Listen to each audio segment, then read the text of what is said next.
We tend to take life for granted, but once you come through a diagnosis of cancer, you begin to know that every day is not given to us. Breast cancer thrivers Gwen Fisher and her mom Patricia McLaughlin are adamant about advocating for research and early detection. I had mammograms starting at 30 years old every year. I was very diligent. Gwen, like many women, has dense breast tissue, so her doctor suggested an ultrasound. Showed in the front of my breast a cluster of tumors. A follow-up biopsy showed signs of early-stage cancer, and doctors recommended a lumpectomy.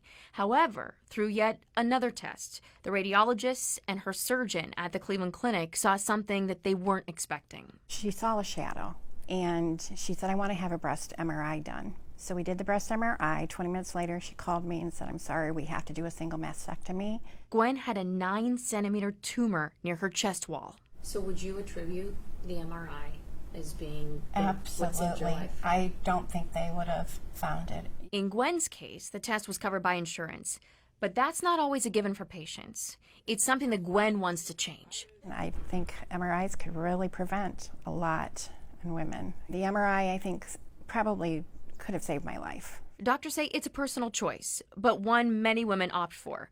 So much so that University Hospitals offers a self-pay MRI that doesn't go through insurance. We've been offering it since 2019, and we are continually watching to make sure that we don't have a backlog, and we're continually opening up additional spots throughout the UH system because it's a very popular study that a lot of women choose to have.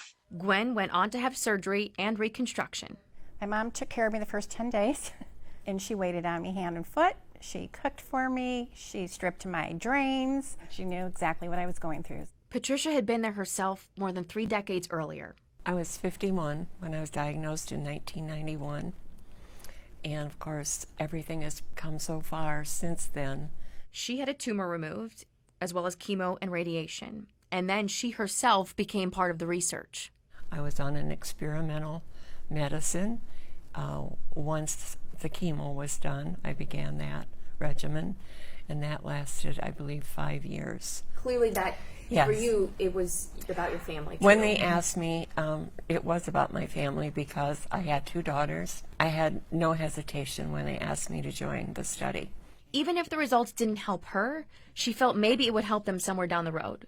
Turns out, it did, years later with Gwen's diagnosis. Now both women are doing amazing, and they want to advocate for more research and to push women to trust their own instincts and be aggressive.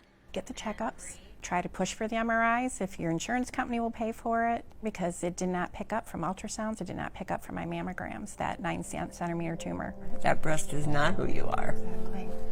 And it doesn't change who you are once it's gone. Natalie Herbick, Fox 8 News.